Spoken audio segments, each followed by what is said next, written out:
E aí, meninos, tudo bem? Vamos lá para mais uma aula de geografia comigo, professor Castro. Na aula de hoje temos como tema principal os diferentes sistemas econômicos e políticos, mas antes de darmos início, vamos fazer a correção das atividades 394 e 395. Módulo 2, então vamos lá. Primeira questão. De acordo com o mapa da página 388, como podemos regionalizar o mundo tendo como critério o nível de desenvolvimento socioeconômico dos países?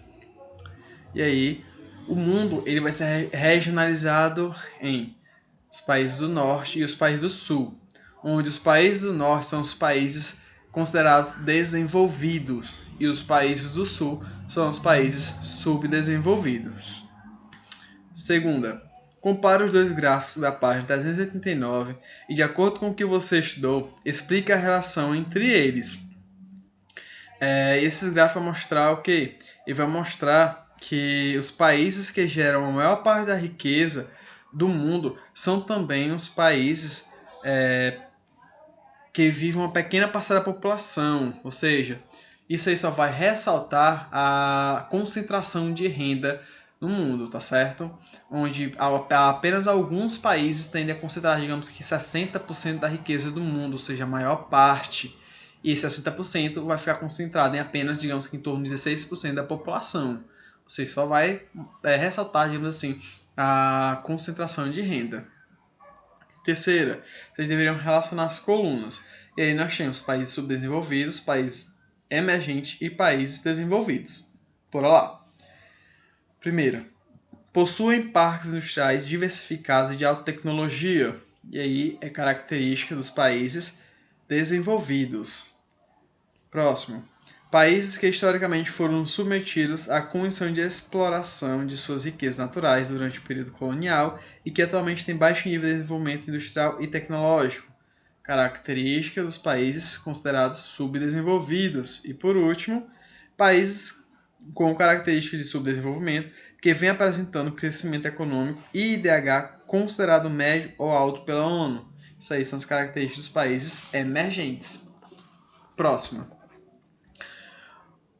Os baixos indicadores sociais e econômicos revelam a má qualidade de vida da maior parte da população de muitos países subdesenvolvidos, que não têm acesso a esgoto e a água encanada, e que contam com serviços de saúde pouco eficientes. Tendo com base essas informações, assinale a alternativa correta. De maneira geral, podemos dizer que os países subdesenvolvidos apresentam, no caso aí são duas alternativas, e as alternativas corretas são: a primeira, maior quantidade de problemas sociais relacionados às condições socioeconômicas da população, e a última alternativa, maior ocorrência de doenças como a cólera, a esquistossomose, a hepatite viral, a leptospirose, entre outros. Quinta, nas últimas décadas, a ascensão econômica de um conjunto de 5 países, denominado BRICS, chamou a atenção do mundo. Que países são esses e por qual motivo são chamados de países emergentes? Os países são Brasil, Rússia, Índia, China e África do Sul. Esses países eles recebem destaque porque eles têm, digamos que, nos últimos anos, eles vêm tendo um rápido crescimento econômico e vem melhorando o IDH. E de acordo com a ONU, eles são considerados de IDH médio ou alto, tá bom? Esses seriam os motivos. E a sexta questão. Os países do BRICS apresentam algumas características em comum. Assinar a alternativa que corresponde a essas características. E o item correto seria o último, tá bom? Condições geográficas favoráveis, abundância de recursos naturais, grandes populações em crescimento e mercado consumidores com uma classe média ascendente, tá certo? Ou seja, esse seria o item correto. Então, vamos lá para a nossa aula de hoje, tá bom? Sistemas econômicos. Primeiro eu vou apresentar aqui para vocês o que seriam sistemas econômicos, antes de darmos início. Os sistemas econômicos é uma forma política, social e econômica de organização de uma sociedade, ou seja, como o Estado, o governo, ele vai organizar, ele vai gerir, digamos que toda a população, a produção da riqueza, tudo isso seria o que? Um sistema econômico, tá certo? é um particular sistema de organização de produção, distribuição e consumo de todos os bens e serviços que as pessoas utilizam, buscando uma melhoria no padrão de vida e bem-estar. Ou seja, isso seria um sistema econômico. Lembrando que é uma escolha do governo, como é que ele vai fazer, tá certo? Essa organização, essa distribuição e o consumo dos bens. Ou seja, ele que vai decidir.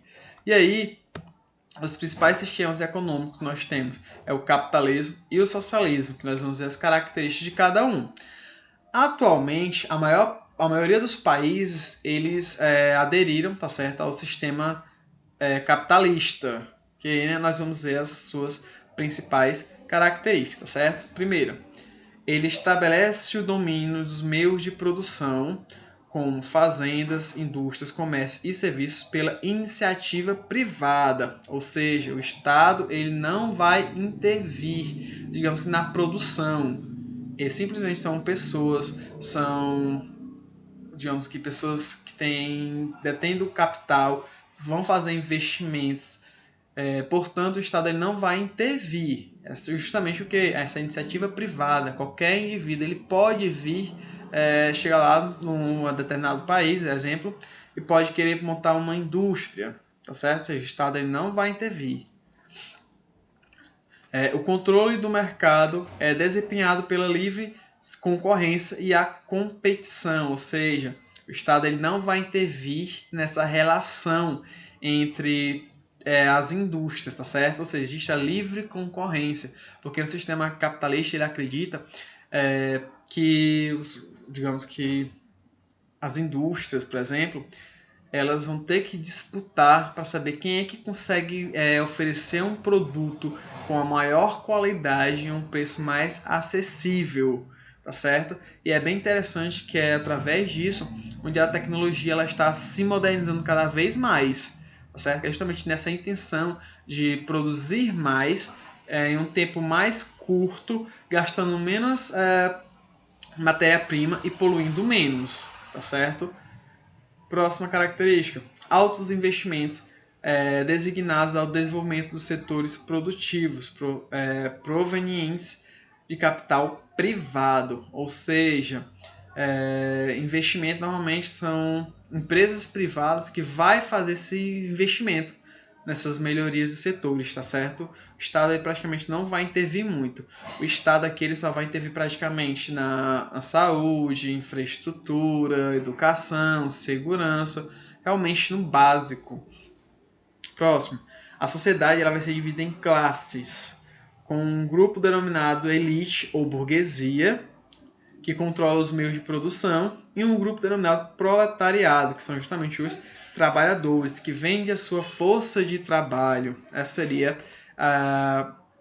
uma característica, uma relação que vai existir entre burguês, que vai controlar os meios de produção, ser os donos das indústrias, por exemplo, e nós temos do outro lado a classe proletariada, que são justamente os trabalhadores, que vendem a sua força de trabalho, em troca eles têm o salário. Tá certo? Vamos lá. E aí, pessoal, é bem interessante, tá certo? Que existe também, segundo a DIT, a Divisão Internacional do Trabalho.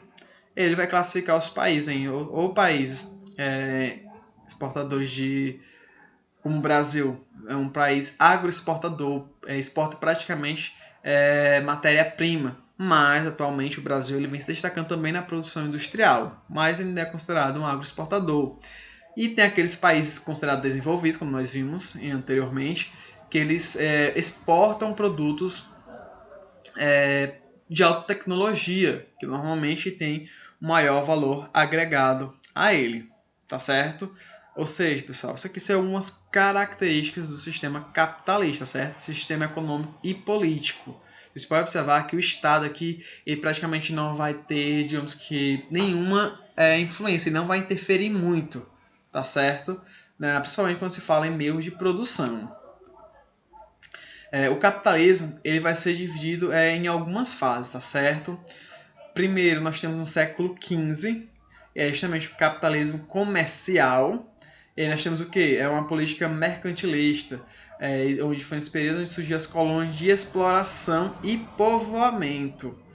Foi justamente a expansão ultramarina, ou seja, os países europeus eles expandiram, tá certo, a fim de aumentar o seu domínio em busca de novas regiões de comércio, de exploração, tá certo? Foi justamente aí nas grandes navegações. Aí nós temos o capitalismo comercial, onde o que predominava era justamente o comércio, tá certo? A venda de produtos, a venda e a compra de produtos. E aí a principal característica do mercantilismo, nós temos o quê? A acumulação de capital, que seria o dinheiro. O dinheiro nessa época eram os metais preciosos, tá certo? Que era justamente a prata e o ouro principalmente. E aí nós temos a pré-ordem mundial, que é essa relação que existia entre as colônias e as metrópoles. Ok? Então vamos lá. A segunda nós temos aí no século XVIII, tá certo? O capitalismo industrial, que é justamente nesse período a gente vai ter a primeira revolução industrial, tá certo? Nesse período aqui vai acontecer o quê? Vai ter a partilha da África e da Ásia, tá certo? Que normalmente ela foi justamente em Berlim, aconteceu isso em 1885.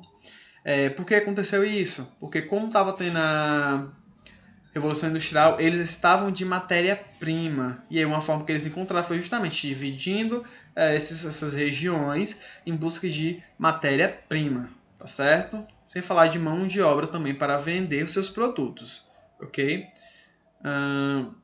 E aí nós temos as características, a forte utilização do carvão e do aço, tá certo? Enfim. O terceiro, nós temos no século XX, o capitalismo financeiro, tá certo?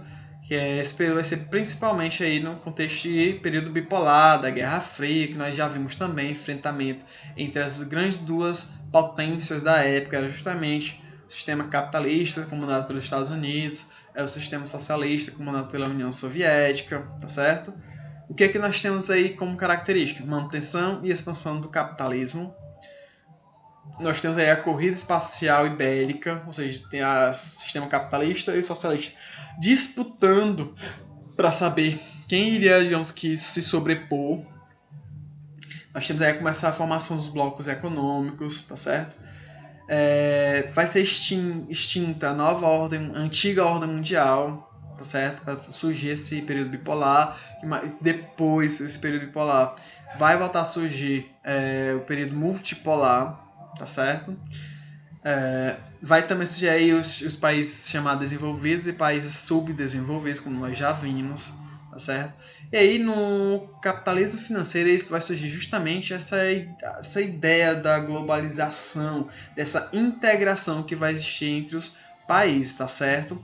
Onde eu simplesmente posso fazer investimentos, eu não preciso investir no meu país, eu posso investir em qualquer outro.